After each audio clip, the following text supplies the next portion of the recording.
İrəvanın mərkəzində yerləşən Azadlıq meydanı gərgin mənzərələrə səhnə olub.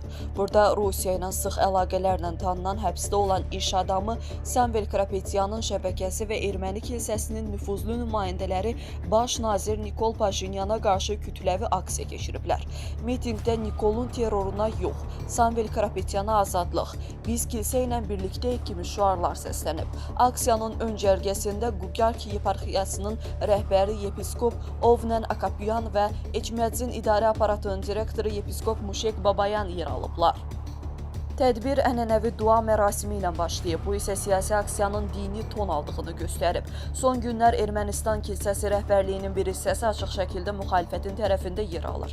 Katolikos Qaragin ikinci və bir sıra ruhanilər müxtəlif etirazlara dəstək verməkdə günahlandırılır. Bu etirazlar təsadüf deyil. Kremlin təsir dairəsində olan kilsə və oliqarx çevrələri Paşinyanın qərb yönlü və Azərbaycanla barış siyasətinə qarşı aktivləşib. Moskva faktiki olaraq üsyan düyməsini basıb və Ermənistan daxilində yeni dini siyasi cəbhə açılıb. Bu hadisə Ermənistanın daxili sabitliyinə növbəti zərbə kimi qiymətləndirilir.